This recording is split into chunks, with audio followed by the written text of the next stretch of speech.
আমাদের বিধায়ক, আমাদের গর্ব, এই মঞ্চে দাঁড়িয়ে 2025-এ আজকে নামে কান্না এসেছিল চোখে, আজকে আনন্দ হচ্ছে, আজকে আনন্দ চোখে জল হচ্ছে। আপনি পারেননি মমতা ব্যানার্জি আটকে রাখতে, 2026-এ আটকে রাখতে পারবেন না। চ্যালেঞ্জ রাখলো এই সমাবেশ থেকে নওশাদ সিদ্দিকী বাংলার মানুষের মনে বাস করে, নবাবের রাজত্ব হৃদয় ছিন্ন করে। এবার সেই বিজেতা নওশাদ সিদ্দিকী মশাইকে আমরা বরণ করে নেব।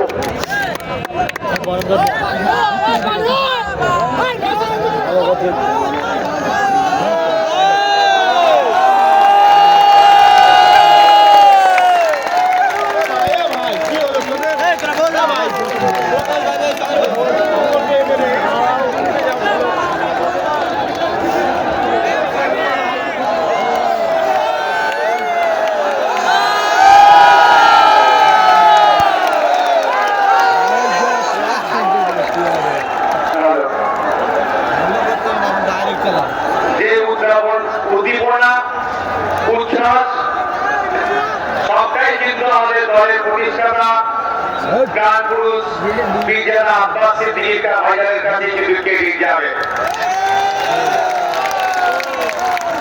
ভাই পেছনের লোকেরা একটু দেখছে, আপনারা বসে পড়ুন, যারা দূরে আছে বসুন, আপনারা পেছনে বসে যাবে।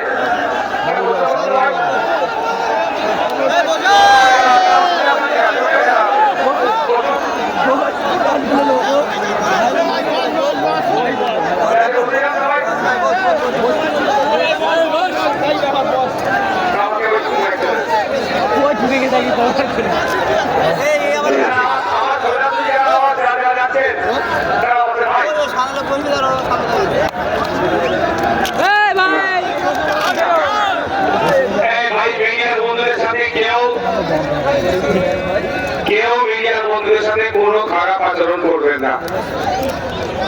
আপনারা ঠিক করে বসতে পারেননি বলে আমি কিন্তু একবার জাস্ট বসেছিলাম, তারপরে সারাক্ষণ কিন্তু আমি দাঁড়িয়ে আছি। আপনারা লক্ষ্য করেছেন কি? মিডিয়ার আমাদের বন্ধু মানুষ, সুতরাং মিডিয়ার বন্ধুদেরকেও তাদের কাজটা করতে দিই। আমি অনুরোধ করবো যারা মিডিয়া ভাই আমাদের চেয়ার দিয়ে আছে আপনারা বসুন, চেয়ার দিয়ে আছে আপনারা বসুন, আপনাদের মেশিনটা ফিট করে দিয়ে আপনি বসে পড়ুন। ভাইয়া আপনি দাঁড়ান না, পিছিয়ে গেলে আপনাদের ডিস্টার্ব তোমরা কথা বলতে কেন ভাই? আপনি চলে আসেন, তাই আছে বসে চেয়ার দিতে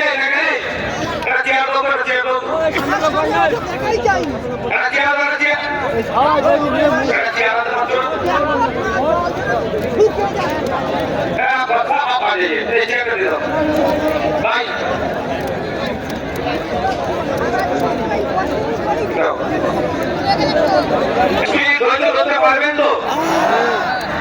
আমার পূর্বেকার বক্তারা আজকের এই অধিকার মহাসমাবেশ নিয়ে তাদের জ্ঞান গর্ব আলোচনা করেছেন।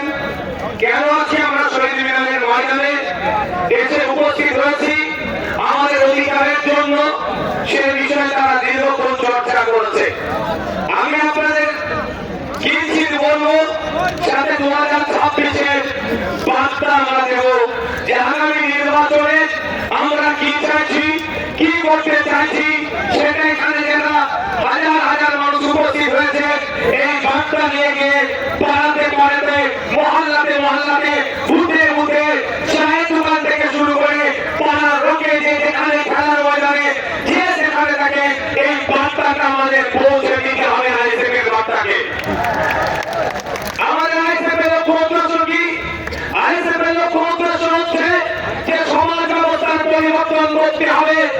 এক মফস্বল এলাকার মানুষ, সুন্দরবনের মানুষ, দার্জিলিংয়ের মানুষ, দিনাজপুরের মানুষ, মালদার মানুষ, বাঁকুড়ার মানুষ, বীরভূমের মানুষ, হুগলির প্রত্যন্ত গ্রামের একটি মানুষ আপনারা ট্রিটমেন্ট করতে গিয়ে কলকাতার সরকারি হসপিটালে দ্বারস্থ হতে হবে।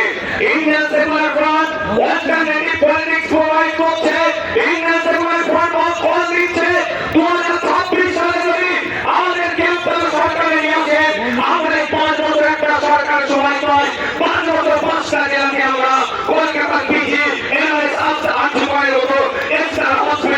বানিয়ে দেব। তাহলে গ্রামের মানুষকে আর শহরে উপস্থিত হতে হবে না। আমরা বল দিচ্ছি আপনাদের, আজকে দেখলে দেখা যাবে শিক্ষা ব্যবস্থা কলমিতে চলে যাচ্ছে।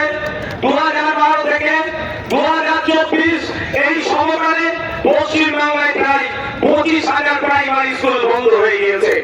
আজকে আমরা এই মঞ্চ থেকে ঘোষণা দিচ্ছি, শুধু বন্ধ হয়ে যাবে স্কুলগুলো চালু করা নয়, নতুন নতুন শিক্ষা প্রতিষ্ঠান হবে, কলেজ তৈরি হবে, নতুন নতুন শিক্ষা প্রতিষ্ঠান হবে, কলেজ তৈরি হবে, সাথে সাথে ইউনিভার্সিটিও তৈরি হবে।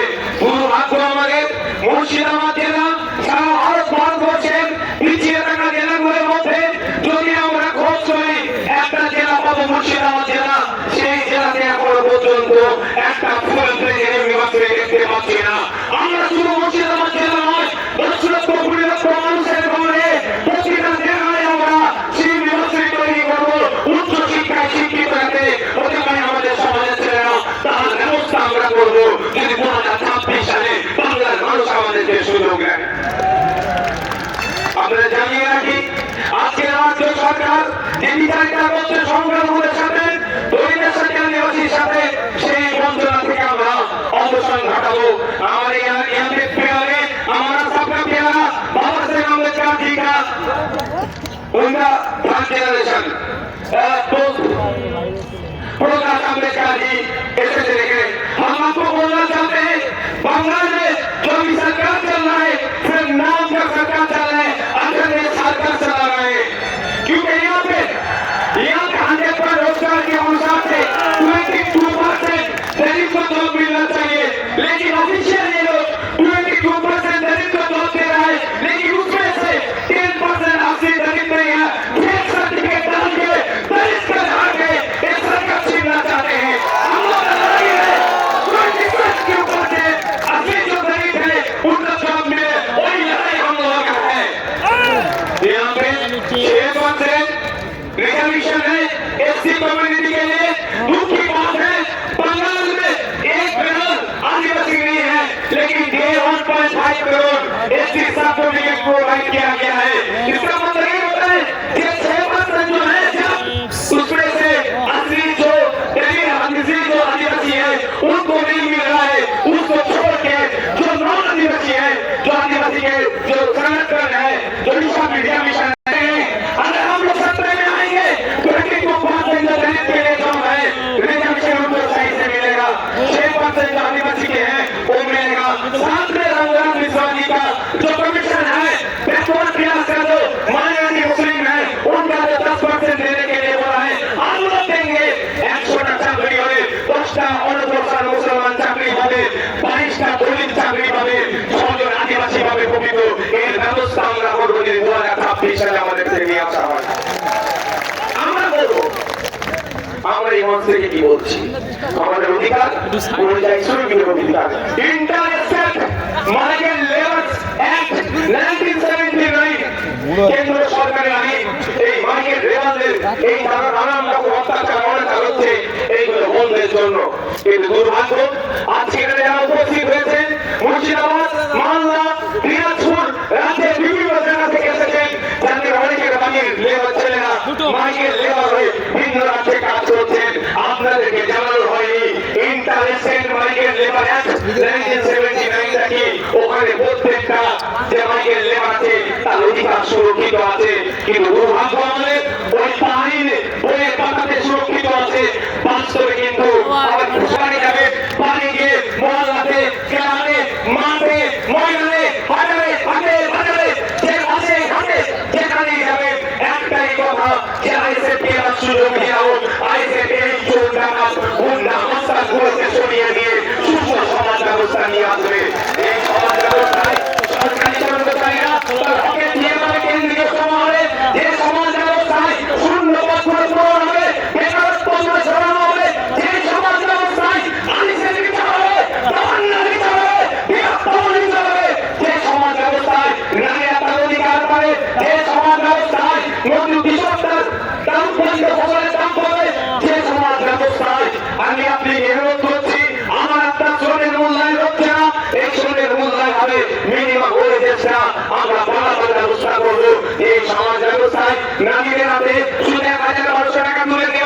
রাজ্যকে ক্ষমতায়ন করতে গেলে আমরা মনে করি কম করে 5,000 টাকার ব্যবস্থা করতে হবে, সেই ব্যবস্থা আমরা নিয়ে আসবো। তবে 5,000 টাকা দেওয়ার সাথে সাথে রাজ্য কিছু কাজ বুঝে নেবে। এই সুস্থ সমাজ ব্যবস্থা আনবো যেখানে বর্ণগত, জাতিগত, ধর্মগত, নারী পুরুষের কোনো ভেদাভেদ থাকবে না, যেখানে সবাই আমরা মানুষ, আমাদের সামাজিক পরিচয় আমরা যেটা সেটা নিয়ে মাথা তুলে বেঁচে থাকবো, সেই সমাজ ব্যবস্থা নিয়ে আসবো। বাংলার মানুষ যদি 2026 বিধানসভা নির্বাচনে আমাদেরকে সুযোগ দেয়, তবে আপনাদের উপস্থিতি প্রমাণ করে দিচ্ছে যে বাংলার গলিতে গলিতে ইন্ডিয়ান সেকুলার ফ্রন্টের যে জয়জয়কার হবে সেটা আপনাদের উপস্থিতি আছে কিন্তু প্রমাণ করে দিচ্ছে। আপনারা মাঠে যারা আছেন, আপনারা হয়তো বাইরে যেতে পারছেন না, আমি তো একটার পর এখানে এসেছি, আমি বাইরের অবস্থাটা একটু ঘুরে ঘুরে দেখছিলাম। আপনারা এখানে যেরকম মানুষ আছে এর কয়েক গুণ বেশি মানুষ বাইরে শুধু ঘুরছে, জায়গা পাচ্ছে না বলে। আপনাদের ঘোষণা অনুযায়ী আমি গত বছর ঘোষণা দিয়েছিলাম, আমরা বলেছিলাম আমরা চেষ্টা করবো কলকাতায় ব্রিগেডে করা, কিন্তু আমরা যখন অ্যাপ্লিকেশন করেছি আমাদেরকে জানানো হয়েছে এই সময় এই আর্মিদের কোন একটা ট্রেনিং চলছে, সেই মার্চ মাস পর্যন্ত ব্রিগেড ময়দান দেওয়া যাবে না। সুতরাং আমরা সেখানে বুক করতে পারিনি, ফলে আমরা এখানে বুক করেছি। তবে আপনারা সাথ দিয়ে শুধু ভাঙন থেকে নয়, রাজ্যের বিভিন্ন প্রান্ত থেকে 2026 বিধানসভায় ডবল ডিজিটের বিধায়ক ইন্ডিয়ান সেকুলার ফ্রন্ট পাচ্ছে। তারপরে আমরা আশা করবো এবার আর্মিদের ট্রেনিং কখন আছে সেটাও ধরে দেখে নেবো, তার ট্রেনিং এর ভাগে বা ট্রেনিং এর পরে আপনাদের সামনে আবার আপনাদেরকে নিয়ে কলকাতায় আমরা ব্রিগেড ময়দান ধরাবো অধিকারের জন্য। বন্ধুগণ, আজকের এই অধিকার সভায় বিভিন্ন বিষয় ছিল, অনেকে চর্চা করেছে। আমি টু দা পয়েন্ট এসআইআর নিয়ে একটু বলতে চাই। আপনারা কারা শুনতে চান একটু হাত তুলে রাখেন তো, হাতটা তুলে রাখুন, হাতটা একটু তুলে রাখবেন। অসুবিধা হচ্ছে না তো? অসুবিধা হচ্ছে না তো? ইভিএম মেশিনের সামনে গিয়ে শান্তির ওটা দেখবার, আর এখানে শান্তিও থাকবে না। আমাদের নেতৃত্বরা যেটা বলবেন সেখানে আমরা বলুন বোঝাতে হাজার দরকার নাই। আমি এসআইআর নিয়ে খুবই কথা বলবো, বলে আমি বক্তব্য শেষ করে দেবো। আমি কথা দিয়েছিলাম শীতকালের বেলা সকাল সকাল আসুন, সকাল সকাল ছেড়ে দেবো, কথা দিয়েছিলাম তো। আমি আমাদের এসআইআর নিয়ে বলছি, এই একটা মাথায় ঢুকিয়ে নিই, এই এসআইআর যে সমস্যা তৈরি হয়েছে, এই সমস্যা তৈরির পেছনে দুটো রাজনৈতিক দল সম্পূর্ণভাবে দায়ী। তৃণমূল বিজেপি মিলে এসআইআর নামক সমস্যাটাকে তৈরি করছে ইলেকশন কমিশন অফ ইন্ডিয়াকে সামনে রেখে। আমাদের যেভাবে হয়রানি পেরেশানি করা হচ্ছে, এর জবাব আমরা ইভিএম মেশিনে গিয়ে এই তৃণমূল আর বিজেপির বিরুদ্ধে আমরা দিয়ে দেবো। আমি প্রমাণ দেবো আপনাদের, প্রমাণ ছাড়া আমি কথা বলি না। আমি প্রমাণ দিয়ে একটা একটা করে যদি আপনাদের শোনার এনার্জি থাকে আমি তাহলে শোনাবো। এনার্জি আছে তো ভাই? আমি শুনে যাবো। এটা বইটা শোনা দরকার। সামনে কামড়াচ্ছে আর ওটা হয়ে ভাড়ার চেষ্টা করছে। সামনেও ধরতে হবে, আর কামড়ানো তার সামনেটাকে ধরে নিতে হবে। আপনাদের মাঝে বলে রাখি, 2021 নির্বাচন পার হয়েছিল সিএএনআরসি ভয় দেখিয়ে, সিএএনআরসি করে দেশ থেকে তাড়িয়ে দেবে।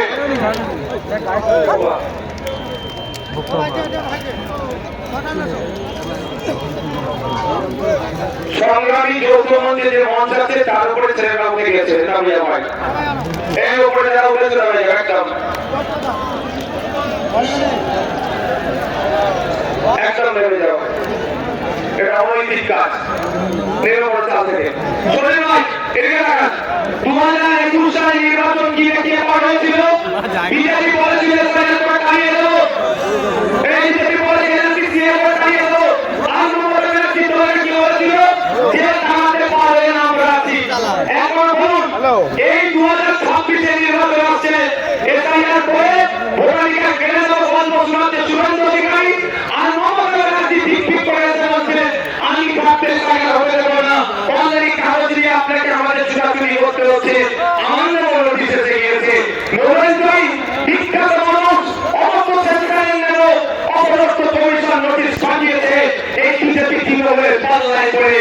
শুধু তাই নয়, স্বাধীনতা সংগ্রামী মুক্তিযোদ্ধা বীর ভারতবর্ষের অন্যতম শ্রেষ্ঠ ব্যক্তি, তার নাম নেতাজি সুভাষচন্দ্র বোস।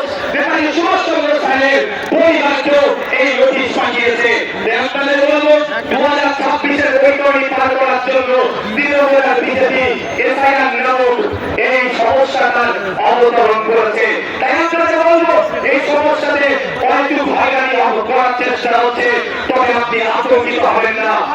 দেওয়ালে বলেছিলাম 70 সেকেন্ড বললে সহযোগিতা করবো। আজকে বলছি 70 সেকেন্ড মিস ভোটার লিস্ট 70 হোক, মৃত ভোটারের নাম বাদ যাবে। একাধিক জেলায় ভোটার লিস্টের নাম উঠেছে, বাদ যাবে। যার অস্তিত্ব নেই সেই ভোটারের নাম বাদ যাবে। প্রয়োজন আমরা সহযোগিতা করবো, কিন্তু স্বচ্ছতার নামে নির্বাচন কমিশন যে হয়তো হয়রানি করছে এর জবাব দেওয়ার জন্য প্রতিরোধ করেছিলাম আমরা নির্বাচন কমিশনে। শুধু তাই নয়, আপনাদের এই অশাস্তি যুগে পরিচিত নেতা সুপ্রিম কোর্টে গিয়ে আপনাদের জন্য মামলা করেছে। আপনাদের বলে রাখি, দুটো কাজ এই মুহূর্তে মমতা ব্যানার্জি যদি করে, দুটো কাজ যদি এই মুহূর্তে মমতা ব্যানার্জি করে, হয়রানিও বন্ধ হবে, আতঙ্কিত বন্ধ হবে। আতঙ্কিত হবে না। দুটো কাজ কি কি বলে দিচ্ছি সরকারি, আমি বেশি করে বলবো না, বলেছি আপনাদের। প্রথম কাজ হচ্ছে ওয়ান পার্টি মিটিং ডাকা। Mamata Banerjee one party meeting ডাকো, সমস্ত রাজনৈতিক দলের নেতাদেরকে ডাকো। যে পরিস্থিতি বাংলার স্বাধীনতা সংগ্রামী পরিবার থেকে শুরু করে, বীর পরিবার থেকে শুরু করে, বিভিন্ন ধর্মীয় পরিবার থেকে শুরু করে, বিভিন্ন সামাজিক প্রভাব প্রতিপত্তি আছে, সব সমেত সাধারণ মানুষদেরকে অনেকটুকু হয়রানি হচ্ছে। এই হয়রানি বন্ধ আমাদের করতে হবে। ওয়ান পার্টি মিটিং ডাকা দরকার। কেমন ওয়ান পার্টি মিটিং?